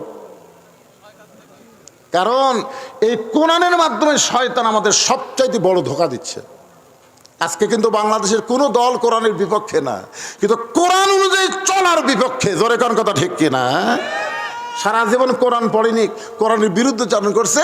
ওই নেতা যখন মরে গেল, আমরা কতগুলো হুজুর যায় তার রুহের মাগফিরাতে কোরআন খতম দিয়ে দোয়া করি, রব্বানা যালামনা। আল্লাহ কয়, পাগলারা, কোরআন মরা মানুষের জন্য নয়, কোরআন হলো জীবিত মানুষের হেদায়েতের খোরাক। জোরে কোন কথা ঠিক কিনা? জীবিত অবস্থায় কোরআন থেকে হেদায়েত নিল না, মরার পরে কোরআন তেলাওয়াত করে জান্নাতে থুয়ে আসবে। ইন্না নাহনু নাযালনা যিকরা ওয়া ইন্না লাহু লাহাফিজুন। এখানে জিকির মানে হলো উপদেশ। জিকির মানে কি? কোরআনকে আল্লাহ তাআলা উপদেশ হিসাবে নাজিল করেছেন। কি উপদেশ? এক বক্তা ওয়াজ করছে, বিপদে বন্ধুর হাত ধরলে বন্ধুর লাভ হয়। বিপদে বন্ধুর হাত ধরলে কি হয়? বন্ধুর লাভ হয়। এক বন্ধু ওয়াজ শুনছে, আর এক বন্ধু আসে নাই। ওই বন্ধু এখানে ওয়াদা করছে, আমার বন্ধু যখনই বিপদে পড়বে আমি বন্ধুর হাত ধরবো, তাহলে তো বন্ধুর লাভ হবে। কিছুদিন পরে দেখতেছে যে বন্ধু ওয়াজ শুনবার আসেনি, ওই বন্ধু আর হিন্দু মারামারি করতেছে। হিন্দু একটা মারে আর বন্ধু একটা মারে, এর নাম কি? মারামারি। তখন হুজুরের ওয়াজ খেয়াল হচ্ছে যে বিপদে বন্ধুর হাত ধরলে বন্ধুর লাভ হয়। ওই দৌড়ে যায় আর বন্ধুর 2 হাত চাপা ধরছে, ওই সুযোগে হিন্দু গোটা দেখ মেরে চলে গেছে। তখন কে রে, তুই তো আমার বন্ধু, তুই তো আমার শত্রু না। তখন ওই একটা মারে, আমি একটা মারি, তুই কোত্থেকে দৌড়ে আসে আমার হাত ধরলো, আর এই সুযোগে 2টা মেরে চলে গেল। তখন বলে, এই জন্যই তো হুজুরের ওয়াজ শোনা ঠিক লয় রে, হুজুরা কি খয় আর কি হয়। আপনারা বলেন তো, হুজুর কি উপদেশ দিল? বিপদে বন্ধুর হাত ধরা মানে কি? হাত চাপে ধরা। বিপদে বন্ধুর হাতের সাথে হাত মিলে শত্রু দমন করা। জোরে কোন কথা ঠিক কিনা? এই কোরআন আমাদের কি উপদেশ দিল, আর আমরা কি উপদেশ পেলাম? আজকে গরিবগুলোর সন্তান কোরআনের মাদ্রাসায় পড়ে, ধনীর সন্তানগুলো কোরআনের মাদ্রাসা যায় না। আমরা সবাই জানি কোরআন দুনিয়ার জন্য না, কোরআন হলো আখিরাতের উপকার করে, মরার পরে কোরআন, তাই নাকি? এই উপদেশ আপনারা বুঝলেন? ভাইজান, একটু খেয়াল করবেন। কোন জিনিস আল্লাহ হেফাজতের দায়িত্ব নেয় না, শুধুমাত্র কোরআনের দায়িত্ব নিয়েছে। কারণ কোরআন অনুযায়ী আমরা চলবো। কারবালা মসজিদ হেফাজতের দায়িত্ব কার? এই যে আপনাদের কারবালা মসজিদ হেফাজতের দায়িত্ব কার? আরো জোরে। জোরসে বলেন, জোর হলো না। এটাই তো জলসের তলা এক বন্ধুর বাসায় যখনই ঢুকবেন তখন ওই গেটের কাছে একটা খাঁচার মধ্যে ময়না ফাঁকি আছে। গেট খোলা মাত্রই ময়না ফাঁকি বলে সালাম আলাইকুম। যতবার গেট খুলবেন ও সালাম আলাইকুম, মানে গেটের সাথে আর সালামের সম্পর্ক। একটা কুত্তা মাথা দিয়ে ঠেলার গেট খুলছে, ময়নাকে সালাম আলাইকুম। আপনার বলেন তো ময়না কি সালামের উত্তর জানে, সালামের অর্থ জানে? ওটা শিখা দিছে, ওই কালে সমানে চামালিকম চামালিকম করতেছে। তো আপনারা তো তাই করলেন। আমি এতক্ষণ ধরে বললাম কি আর আপনারা বুঝলেন কি? আচ্ছা ঠিক আছে, এশার নামাজে মসজিদে যাওয়ার সময় মুয়াজ্জিন তালা দেয়নি, তালা না দিয়ে বাড়িতে গেছে, সকালে এসে তাকে মাইক চুরি হচ্ছে। আপনারা বলেন তো মুসল্লিগুলা কার দোষ দিবি? কথা কন না কেন, কথা কন না কেন? আল্লাহর দোষ। কেন মুয়াজ্জিন তালা দিসনি কে? তালা না দেওয়ার কারণে তো চুরি হলো। তাহলে বোঝা গেল মসজিদ আল্লাহর ঘর, হেফাজতের দায়িত্ব আল্লাহর নাম, মুয়াজ্জিনের উপরে দায়িত্ব দেওয়া হয়েছে। জোরে কোন কথা শিক্ষার কথা বলে। কিন্তু কোরআন এই হেফাজতের দায়িত্ব আল্লাহ কোনো মৌলবি মুনশিক দেয়নি। কোরআন হেফাজতের দায়িত্ব আল্লাহ নিজেই রেখেছেন, নিজের কাছে নিজে আল্লাহ হেফাজত করেন। কারণ কি? যে কোরআন অনুযায়ী আমাদের চলা লাগবে। এই কোরআন যদি কারো হাতে দিত, উই যদি জের জবর কম বেশি করে আমাকে বলতো। এই জন্যে এখানে জিকির মানে হলো উপদেশ। এই উপদেশটা গ্রহণ করা লাগবে কয়েক ভাবে। সব ভাবের কথা আজকে বলা যাবে না, একটা ভাবের কথা আপনাদের বলি, একটু মনোযোগ দেন এদিকে। একটা ভাবের কথা একটু মনোযোগ দেন। ভাবটা বলবো না বিরক্ত হচ্ছেন? ফাযকুরুনি আযকুরকুম ওয়াশকুরুলি ওয়ালা তাকফুরুন। আল্লাহর শুকর গুজারি বান্দা হও, তোমরা কুফরি করিও না। আল্লাহর কোরআনকে শুধু ওয়াজের মধ্যে সীমাবদ্ধ রাখলে হবে না, একটু ভাবের ওয়াজ শোনেন। নবী যখন কোরআন তেলাওয়াত করত, সবচাইতে দায়িত্ব নিয়ে যদি কোরআন তেলাওয়াত শুনতো, সবচাইতে বেশি দায়িত্ব নিয়ে যে কোরআন তেলাওয়াত শুনতো, তার নাম হলো আবু জেহেল। সবচাইতে বেশি দায়িত্ব। সাহাবেরা তাও নবীর সামনে বসে শুনতো, আর ওই পিছনে ডাঁড়িয়া চোরের মতন খাড়া হয়ে 2-1 ঘন্টা না, যতক্ষণ নবী কোরআন তেলাওয়াত করতো ততক্ষণ খালি শুনতোই আর শুনতো। কি দায়িত্ব দেখছেন! বসে না। আবার তেলাওয়াত যখন নবী করে তখন যায়ও না, খালি কান লাগা শোনে। সকালবেলা যায় মিটিংয়ের মধ্যে, হঠাৎ মুখ ফসকে বার হচ্ছে। হঠাৎ আবু জেহেল বলতেছে, এত সুন্দর কোরআনের বাণী, রাতটা কোন দিক দিয়ে গেল আমি বুঝবারই পারিনি। সুবহানাল্লাহ কবেন না? এত সুন্দর কোরআনের বাণী, তার মানে দায়িত্ব নিয়ে শুনছে। এত সুন্দর কোরআনের বাণী, রাতটা কোন দিক দিয়ে গেল আমি বুঝবারই পারিনি। আবু জেহেলের কাছে একজন নেতা ছিল, তার নাম হলো আবু সুফিয়ান তেলতেলা। ধরেন কি? আবু সুফিয়ান বলে, নেতা, যেই কোরআন শুনতে রাত চলে গেল, বোঝা গেল না, সেই কোরআনটা ধরলে অসুবিধা কি? ধরলে শুনলেই যদি এত মজা হয়, তাহলে ধরলে সমস্যা কি? আবু জেহেল বলতেছে, হক কথা। সুবহানাল্লাহ। শোনা আর ধরা, শোনাটা কিন্তু তেমন গুরুত্ব না, ধরাটাই হলো গুরুত্ব। এই জন্য বলতেছে হক কথা, জোরে বলা যাবে না, কাছে আই। আবু সুফিয়ান যে কাছে কাছে কানের সঙ্গে কান লাগা বলতেছে, দেখ তো আশেপাশে কেউ আছে কিনা। তাকে না, কেউ তো নাই, আমি আর আপনি। তা কানের মধ্যে মুখ দিয়ে বলতেছে, এই কোরআনকে যদি গ্রহণ করি তাহলে তোর আমার ভুয়া নেতৃত্ব চলবেই না। আমরা যে নেতাগিরি করতেছি এটা হলো ভুয়া। ভুয়া। জোরে কন কি? আরো জোরে, জোরসে বলুন, আরো জোরে। এই যে মোস্তাক আহমদ একটা বিয়া করছে, ও যে ঠাকুরগাঁও, খুবই অল্প বয়সের একটা মেয়ে।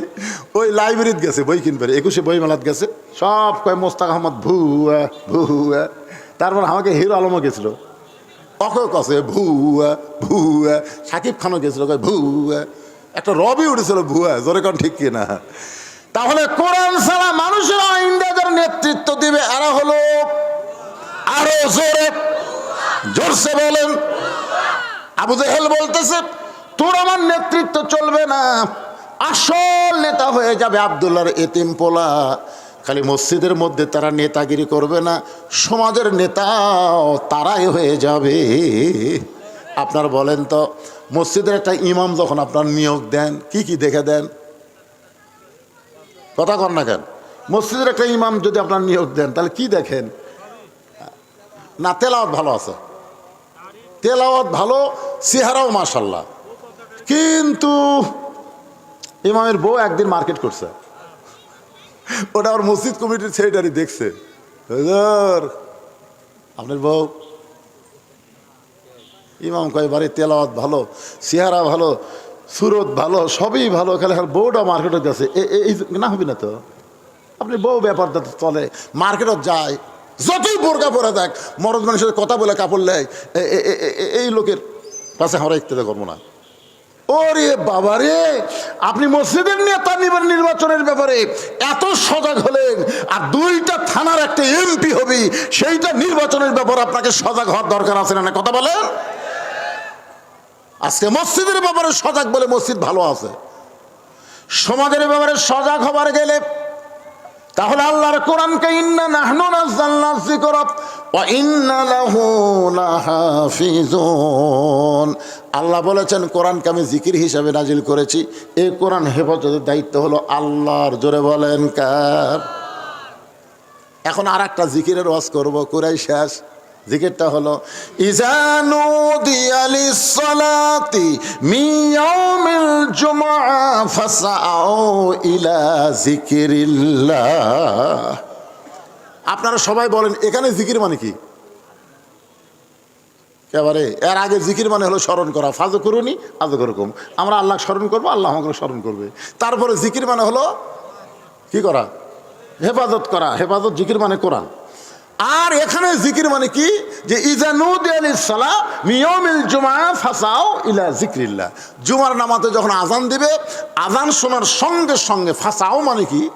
সাথে সাথে জোরে জোরে মসজিদে হাজিরা দিবা। কার হুকুম? কিসের জন্যে? জিকির করার জন্যে। এই জিকির মানে নামাজ। যেরকম এই জিকির মানে কি? সবাই বলেন না কেন জিকির মানে কি? হুজুর মসজিদ দোতলা করতেছে, হুজুর আলহামদুলিল্লাহ, এত মুসল্লি কয় হয় হুজুর আটেন তো, এখন দোতলা তো আর হবে না হুজুর, 3 তালা করা লাগবে, এত মুসল্লি আলহামদুলিল্লাহ 3 তালা করবেন। তো ফজরের খবর কি? ফজরের খবর তো আপনারা কি বল, জুম্মার নামাজের দাম বেশি না ফজরের নামাজের দাম বেশি? কথা কর না কারণ বাঙালি এই সময় কথা বলা লাগবে তো। মান তারাকা সালাতু মুতাম্মিদান ফাকাত কাফারা, এই যে হাদিসটা, একক তো নামাজ তরক করলো, আল্লাহর সাথে কুফরি করলো, এই হাদিসটা আমি দেখলাম, এই হাদিসটা নবী 5 ওয়াক্ত নামাজের ব্যাপারে বলেছে। 5 ওয়াক্ত নামাজের ব্যাপারে রাসূল বলেছে লা সালাতা লা ঈমানা, যার নামাজ নাই তার ঈমান নাই। এটা কিন্তু জুম্মার নামাজ না, এটা হলো 5 ওয়াক্ত। লা সালাতা লা দীনা, যার নামাজ নাই তার কোনো ধর্মই নাই। তখন ফজরের খবর কি? হুজুর শীতের দিন তো মুসল্লি ঘুমে গেছে 1 কাতার। আচ্ছা জোহরের খবর কি? বলে অফিস আদালতে গেছে। আসরের খবর কি? হাট বাজারে গেছে হুজুর। মাগরিবের খবর কি? বাজার টাজার করেছে, সব জিনিসের দাম বেশি, চিন্তা ভাবনা করতে। এশার খবর কি? ফজর ওজা এশাও তাই। তো খামাকা 3 তালা, এই যে জুমার দিন সবাই শেষ আগে যায়, ওই শালাকের জন্য 3 তালা করা লাগতেছে। আপনারা বলেন তো, যারা শেষে আসা আগে যায় এরা কি? এরা কি মুসল্লি? এ মনোযোগ দিয়ে শোনেন যুবকেরা, কারবার এলাকার যুবকেরা মনোযোগ দিয়ে শোনো, এরা মুসল্লি না, এরা হলো ফাওয়াইলুল লিল মুসাল্লিন। এরা আল্লাহর সাথে ঠাট্টা করার জন্য মসজিদ আসে 7 দিন পর। জোরে কোন কথা ঠিক কিনা? কতগুলো রমজান মাসে দেখবেন আল্লাহর সাথে ঠাট্টা করবে, আসে মসজিদ ঢুকায় গল্প করবে। এই যে ভাই ওদের বনানির ধারে এক মসজিদে 8 রাকাত হচ্ছে রে, 4-5 লাখ টাকা দরকার সালাম, তুই 8 রাকাতের পার্টি তুই 20 রাকাতের মধ্যে ঢুকলো কেন? তুই 8 রাকাতের পার্টি তুই 20 রাকাতের মধ্যে ঢুকলি কেন? এরকম কতগুলো লোক আছে না নাই? আর বাপ এটি হাত বাঁধতে নামাজ পড়ছে, আর দাদাও এটি হাত বাঁধতে নামাজ পড়ছে। ওই সৌদি আরবের 3 বছরের চাকরি করবার গেছিল, চাকরি করে এসে হাত পাও ফাঁক করে ডানাচা। কে রে তোর বাপ? এটি। তোর দাদা? এটি। তুই এটি হাত গেল কে? সৌদি আরবে দেখছি। দেখার নাম ইসলাম না তো, জানার নাম, তারপরে মানার নাম। জোরে কোন কথা বলেন না কেন? একটু মনোযোগ দিয়ে শুনবেন ভাইজান। ইজা নুদিয়া লিস-সালাতি মিন ইয়াউমিল জুমআ ফাসাউ ইলা যিকরিল্লাহ। এই জিকির মানে হলো নামাজ। সপ্তাহ অন্তর 7 দিন জুমার নামাজ। এই নামাজে শুধু নামাজ পড়লে হবে না, এই নামাজের আগে যে খুতবাটা আছে, এই খুতবাটা মনোযোগ দিয়ে শোনা লাগবে। জোরে কোন কথা ঠিক কি না? আপনার বলেন তো, বাইতুল্লাহ আল্লাহ হেফাজত করলো, আবাবিল পাখি দিয়ে আল্লাহ হস্তি বাহিনীকে ধ্বংস করলো, কিন্তু বাইতুল মুকাদ্দাসে পর্যন্ত 42,000 শিশু বাচ্চাকে ওরা হত্যা করলো। এখন পর্যন্ত মুসলমান বাইতুল মুকাদ্দাস দখল করতে পারলো না। তাহলে বাইতুল্লাহর জন্য আল্লাহ যদি আবাবিল পাখি দিয়া আব্রাহা বাদশাকে ধ্বংস করে, তাহলে একই আল্লাহর ঘর বাইতুল মুকাদ্দাস, সেখানে এত মুসলমান জীবন দেয়, এখন পর্যন্ত আল্লাহ কেন মুসলমানকে বাইতুল মুকাদ্দাস ফেরত দেয় না? আপনারা বলেন এর মধ্যে কারণ আছে না নাই? এই কারণটা আপনারা জানবেন জুমার দিনে খতিবের কাছে, ইমামের কাছে। আর এইটা জানার এত বেশি গুরুত্ব, কারণ 3 দিকে